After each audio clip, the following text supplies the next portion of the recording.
हरिओम. अवधूत चिंतन श्री गुरुदेव दत्त श्री स्वामी समर्थ. रिलिजियस काकू या आपल्या चॅनलवर तुमचे मनापासून स्वागत करते आणि व्हिडिओला सुरुवात करते. तुम्ही या चॅनलवर नवीन असाल तर लाईक, शेअर आणि सबस्क्राईब करायला विसरू नका. तुमचे एक लाईक आणि सबस्क्राईब आम्हाला पुढे जाण्याचे बळ देते. चला तर व्हिडिओला सुरुवात करूया. 23 एप्रिल 2026 वार गुरुवार या दिवशी आलेला आहे गुरुपुष्यामृत योग. मराठी नवीन वर्षातील हा पहिला गुरुपुष्यामृत योग आहे. अत्यंत पवित्र दिवस आणि अतिशय महत्त्वाचा दिवस आहे. आपल्याला गुरुची सेवा करायची आहे आणि भगवान विष्णू आणि माता लक्ष्मी सेवा करायची आहे. ती कोणती तेच आपण या आजच्या व्हिडिओमध्ये बघणार आहे. तर व्हिडिओ शेवटपर्यंत नक्की पहा.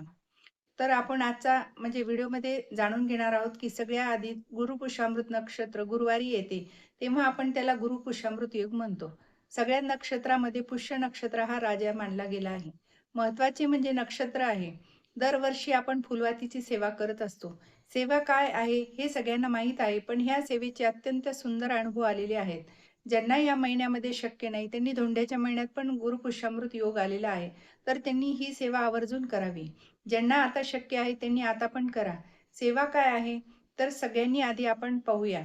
सेवा काय करायची? लोकांना प्रश्न असतो, की ही सेवा करून काय मिळते?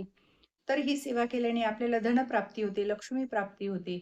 त्यामुळे ही सेवा करायची आहे.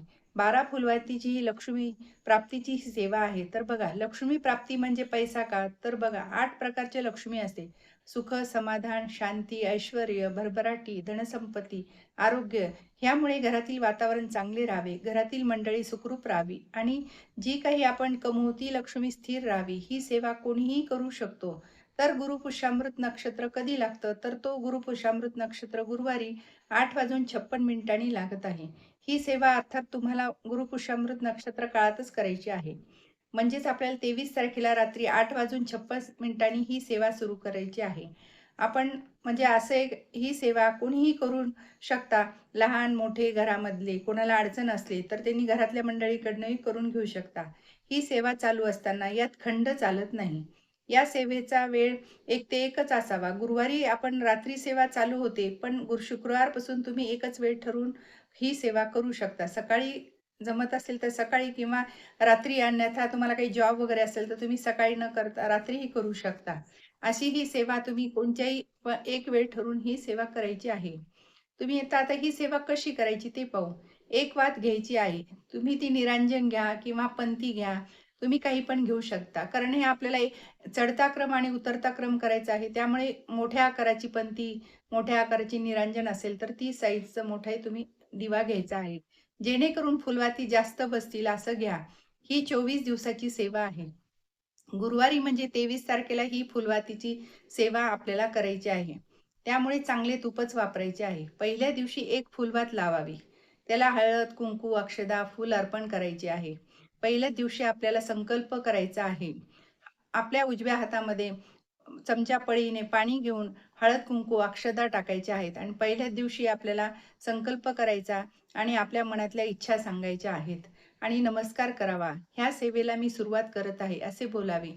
ते पाणी तामणात सोडावे व ती फुलवात आपल्याला प्रज्वलित करायची आहे आणि आपल्या कुलदेवीचा जप करायचा आहे 108 वेळा. सर्व मंगल मांगल्ये शिवे सर्वार्थ साधिके शरण त्र्यंबके गौरी नारायणी नमस्तुते. तुमचे जी काही कुलदेवता असेल तिचा तुम्ही नामस्मरण करू शकता आणि 16 वेळा ओम नमो भगवते वासुदेवाय नमः, ओम नमो भगवते वासुदेवाय नमः हा 16 वेळा मंत्र म्हणायचा आहे आणि एक माळ आपल्याला श्री स्वामी समर्थ, श्री स्वामी समर्थ हा मंत्र म्हणायचा आहे. कारण गुरुशिवाय कोणतीही सेवा आपली पूर्ण होत नाही. तर आपल्याला गुरूंचाही नामस्मरण करायचे आहे. तर बघा, गुरुवारी 1 वात लावायची, शुक्रवारी 2, शनिवारी 3, रोज असं आपल्याला एक चढता क्रम करायचा आहे. रोज जपाची सेवा तीच करायची आहे. रोज एक वात वाढवायची आणि 12व्या दिवशी 12 वाती लावायच्या. नंतर 13व्या दिवशी उतरता क्रम करायचा आहे आपल्याला. 12 लावल्यानंतर 13व्या दिवशी 12 लावल्यानंतर आपल्याला एक वात कमी-कमी करत असं यायचं आहे. ही सेवा खूप महत्त्वाची आहे. जपाची सेवा चालूच ठेवायची आहे. याने तुमची अडकलेले सगळे कामे मार्गी लागतील आणि तुमच्या सगळ्या इच्छा पूर्ण होईल. घरावर लक्ष्मीचे भरभरून आशीर्वाद प्राप्त होईल. अशी ही उच्च कोटीची सेवा तुम्ही नक्कीच करा. गुरुपुषामृतात केलेली सेवा ही आपली कधीही वाया जात नाही. त्याचे आपल्याला अधिक पटीने फळ मिळते. त्यामुळे तुम्ही ही नक्कीच सुवर्ण संधी आहे. ही सेवा तुम्ही सोडू नका. नक्की करा. श्री स्वामी समर्थ. जय जय स्वामी समर्थ. माझा जर व्हिडिओ तुम्हाला आवडल्यास लाईक, शेअर आणि सबस्क्राईब करायला विसरू नका.